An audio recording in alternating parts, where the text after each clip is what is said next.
Bonjour à tous et bienvenue sur le podcast Alliage Écoute du ministère de l'Alliage et de l'Intégration. On abordera plein de sujets.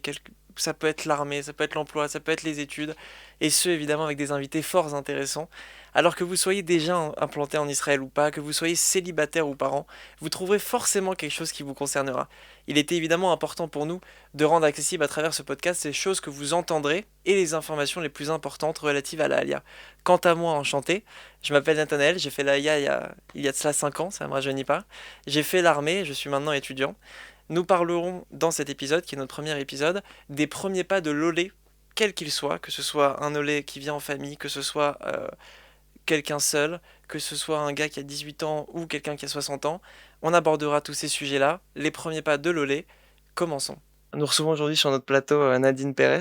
Bonjour, Bienvenue. merci, Conseillère d'intégration, est-ce que je l'ai bien dit? c'est juste. Grâce à Dieu.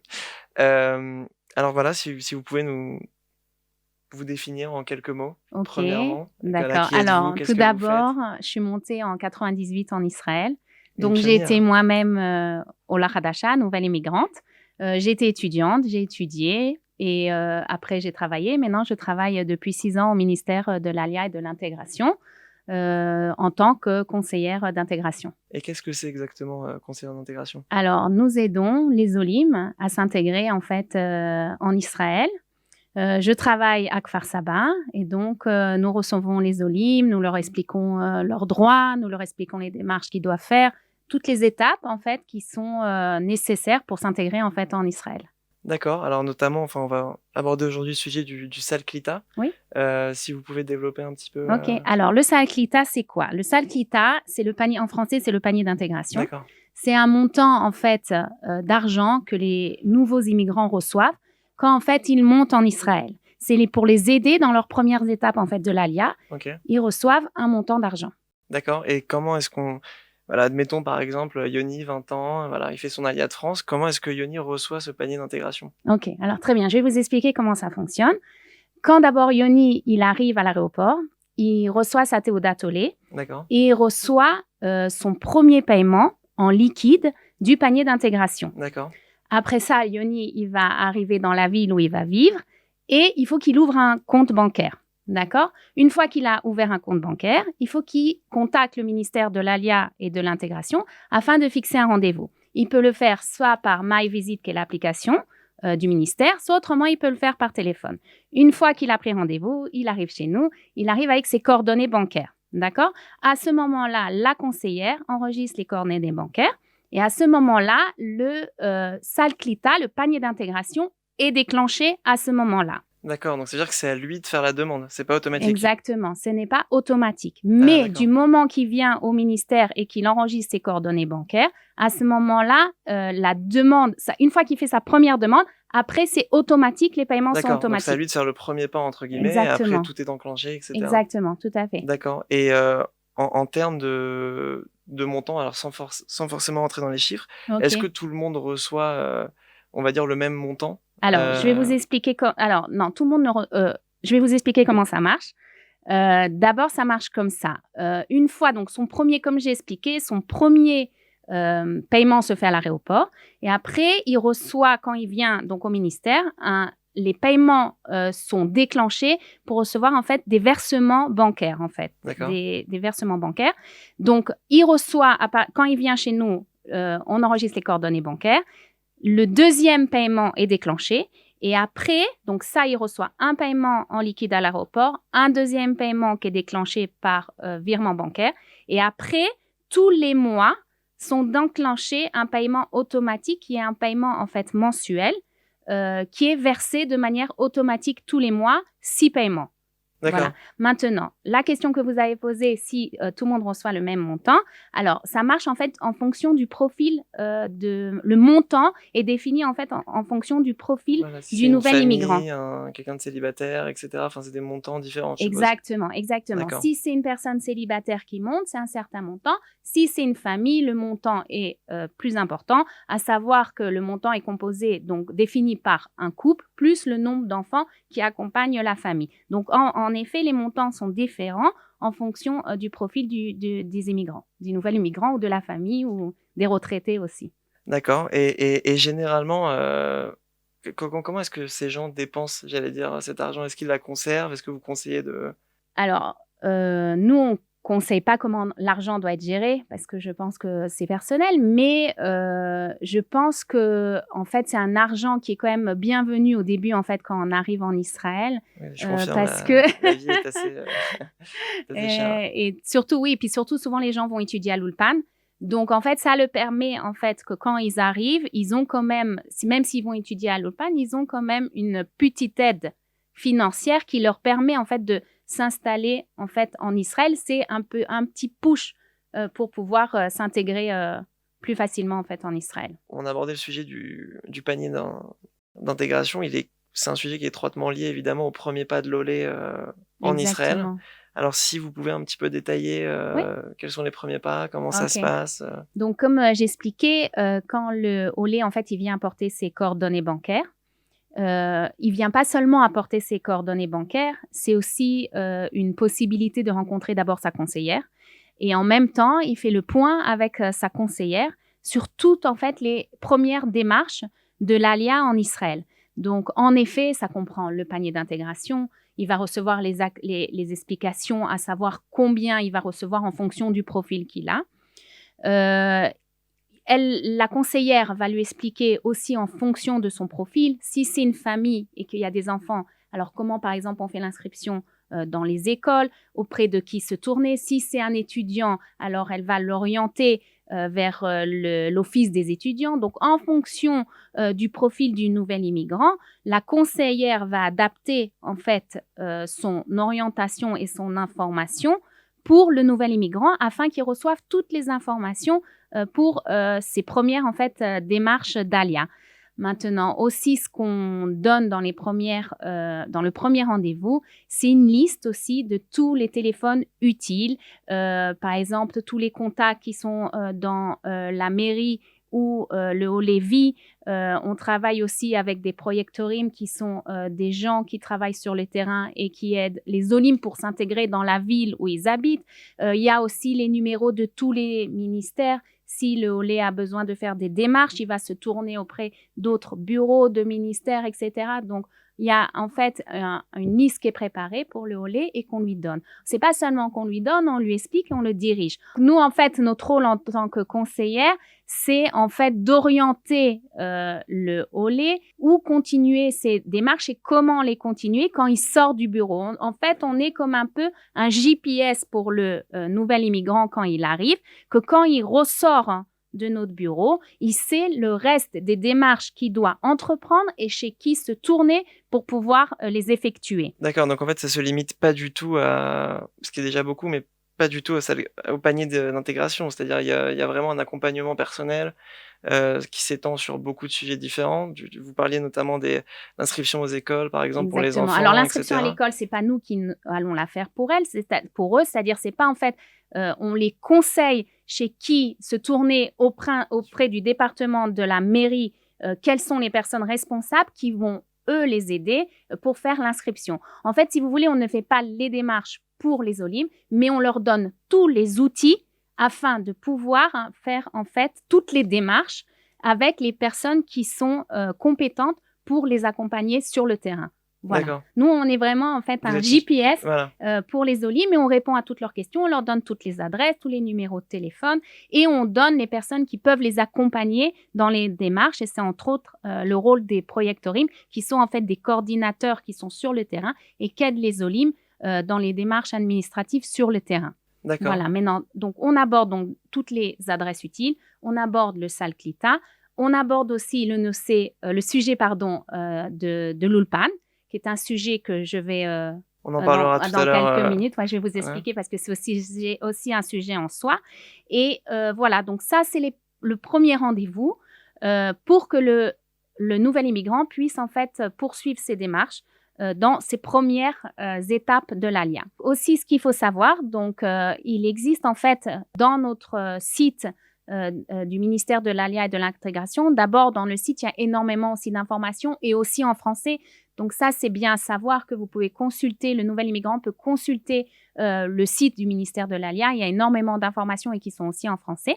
Et en plus de ça, il y a un espace personnel c'est-à-dire c'est l'espace personnel du Olé où il peut rentrer et aussi faire par exemple des demandes en ligne auprès des conseillères. Donc c'est en fait un espace aussi interactif et non, donc là-bas il peut trouver des informations relatives à son alia et il peut poser des questions aussi aux conseillères. Bah, on en parlera de toute façon tout à l'heure dans un autre dans une autre partie du podcast. Voilà. Mais donc ça, c'est tout ce qui est première étape.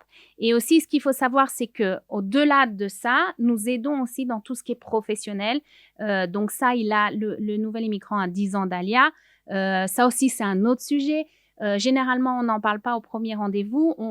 On explique au nouvel immigrant qu'il a la possibilité de bénéficier d'aide professionnelle, mais on ne l'aborde pas généralement au premier rendez-vous parce qu'il y a tellement d'informations qui est donnée qu'il ne peut pas tout emmagasiner. Et généralement, on conseille de faire un deuxième rendez-vous ou téléphonique ou même au sein du ministère pour recevoir toutes en fait les informations, tous les bénéfices que le nouvel immigrant peut recevoir pour s'intégrer du point de vue professionnel en Israël. Et comment est-ce que ça marche exactement? C'est-à-dire qu'on peut bénéficier de plusieurs rendez-vous? Est-ce que les rendez-vous, on peut les faire à distance? Oui, vous pouvez... vous recommandez combien de rendez-vous?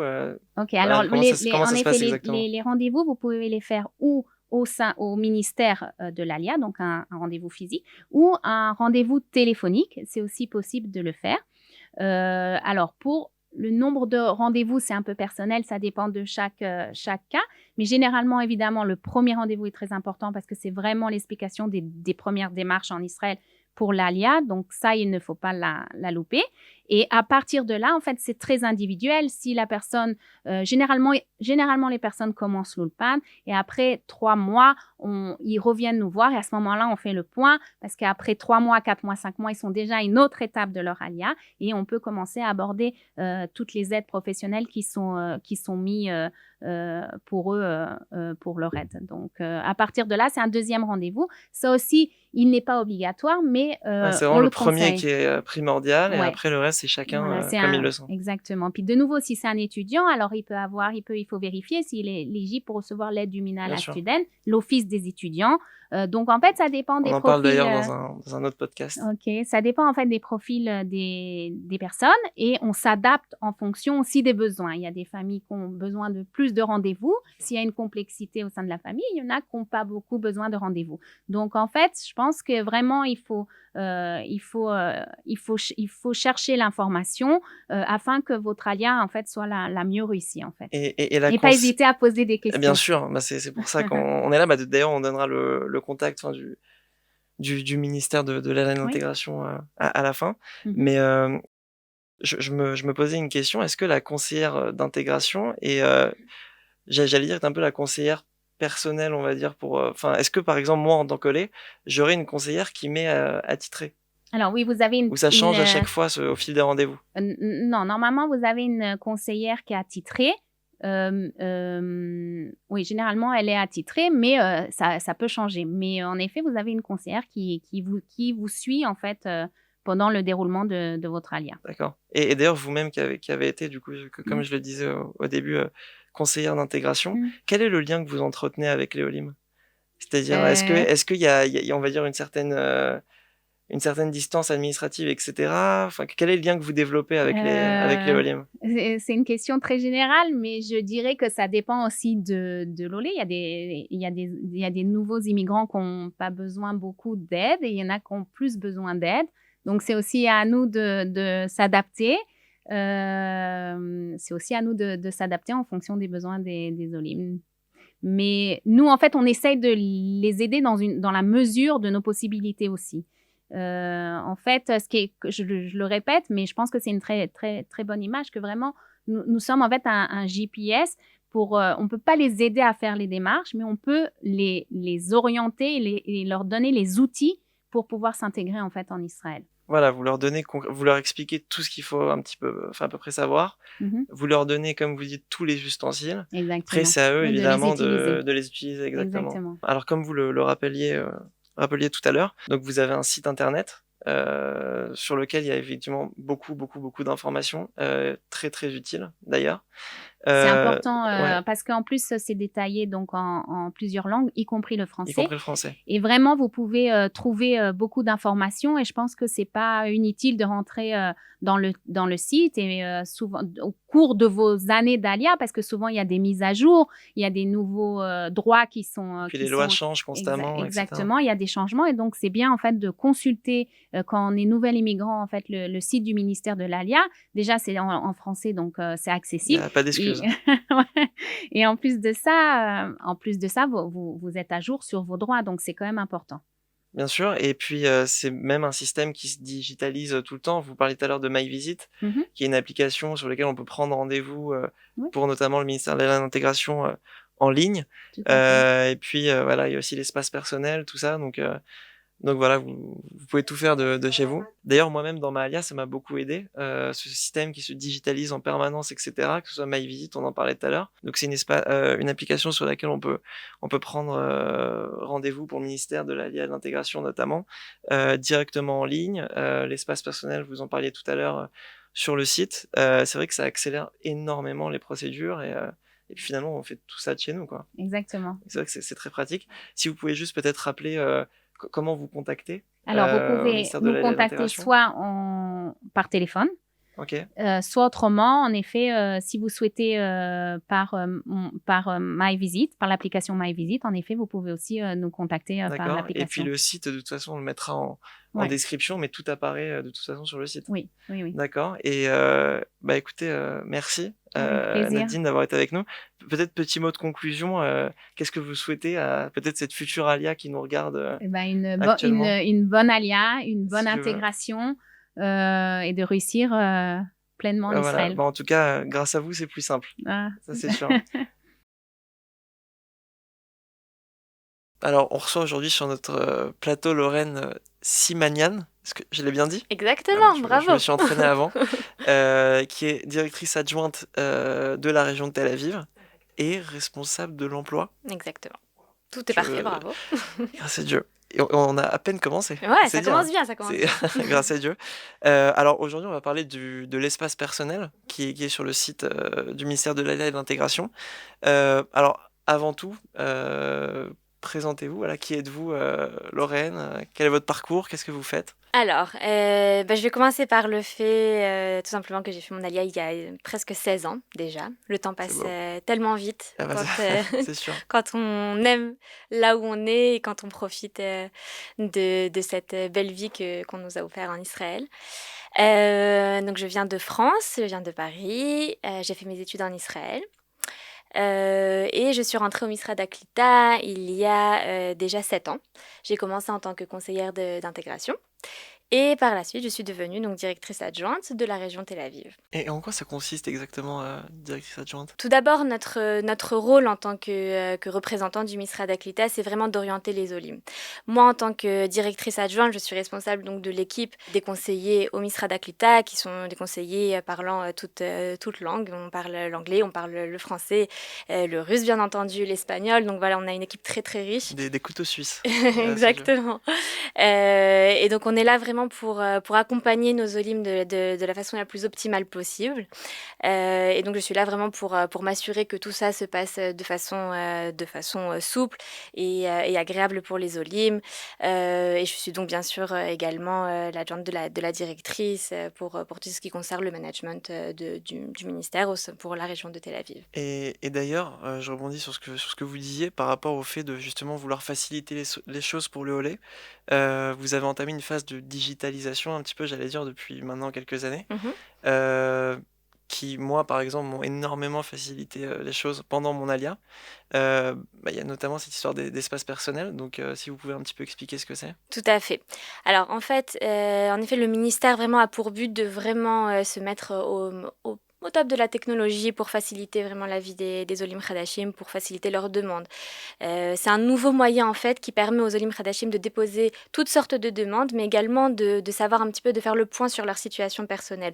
En termes de droit au Misra d'Aklita, ils ont la possibilité de voir ce qui se passe au niveau de leur paiement, par exemple au niveau du paiement du panier d'intégration, de savoir quand est-ce qu'il va se terminer, afin de voir quelle est la suite pour eux des démarches, également de rentrer leurs informations concernant leur orientation professionnelle. Ce sont des éléments qui vont nous faciliter en fait la tâche pour pouvoir mieux les orienter par la suite.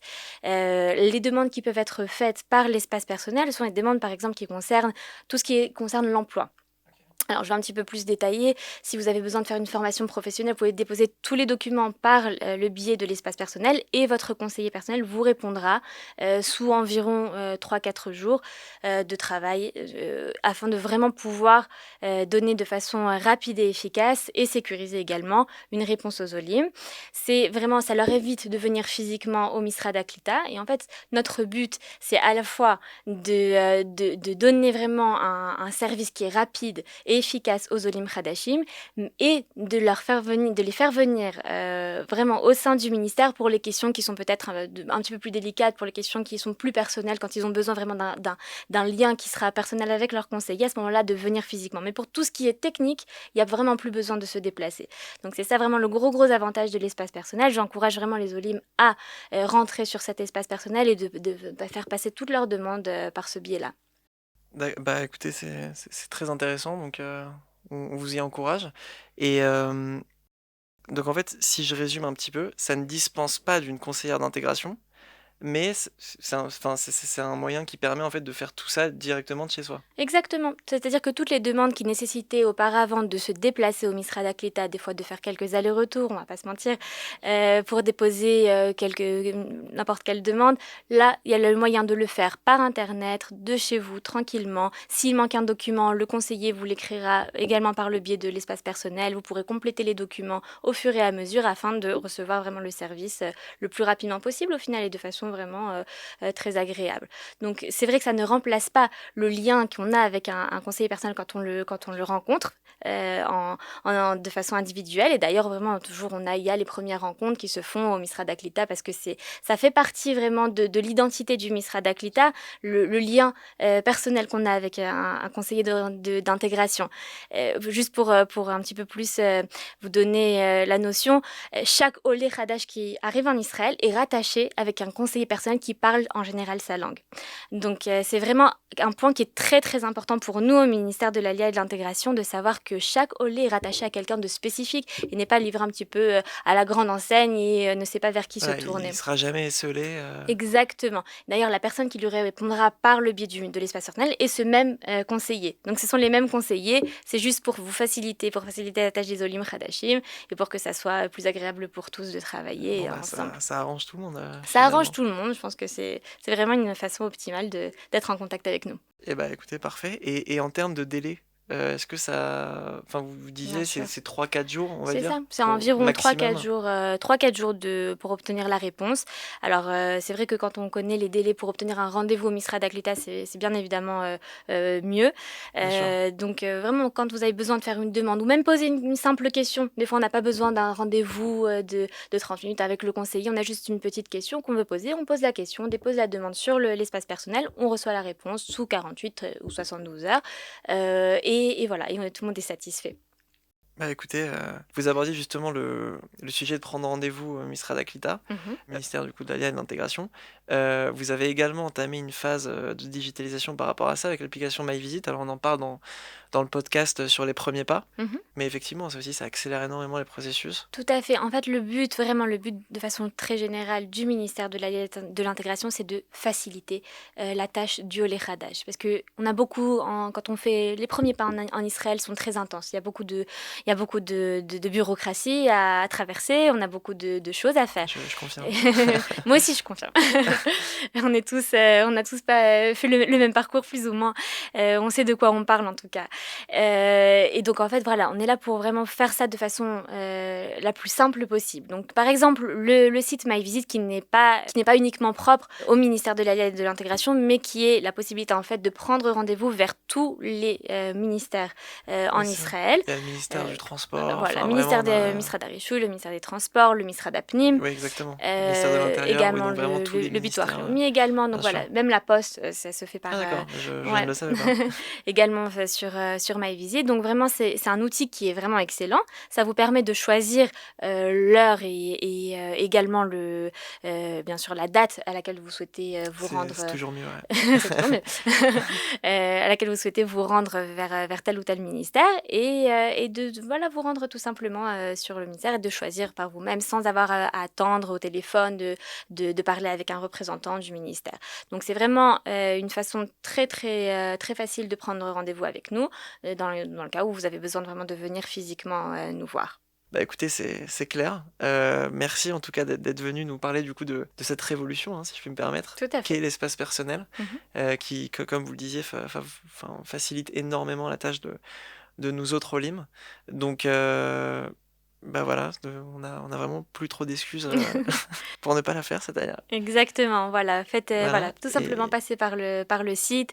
le site, Vous on avez mettra le lien en description, site d'ailleurs qui est très documenté, exactement dans plusieurs langues. Voilà, tout à on en fait. parle aussi dans le podcast des premiers pas. Mais voilà, en tout cas, tout est à portée de main, littéralement. Donc voilà. Merci, Lorraine, d'être venue Bah, merci à vous de de nous m'avoir avoir reçu. éclairé avec votre science. Bah, merci à vous de m'avoir reçu. Je tenais à remercier Nadine et Lorraine d'être venues ici. Nous étions très heureux de les accueillir. Merci à vous, évidemment, chers auditeurs et téléspectateurs, d'être avec nous et de nous suivre. J'espère que vous avez appris au moins une nouvelle chose. Et si ce n'est pas le cas cette fois-ci, ce sera forcément dans un prochain chapitre. Alors restez avec nous. Et dans tous les cas, je vous incite évidemment à nous suivre sur Facebook, Instagram, également sur les plateformes de podcasts que sont par exemple Spotify. N'hésitez pas évidemment à nous faire part de vos retours sur cet épisode. On en prendra évidemment compte. Et n'hésitez pas évidemment également à partager ce podcast avec vos familles, vos proches, vos amis, toutes les personnes qui pourraient en être concernées. En tout cas, nous on se revoit dans le prochain épisode sur le monde de l'emploi et de l'entrepreneuriat en Israël. On va parler business.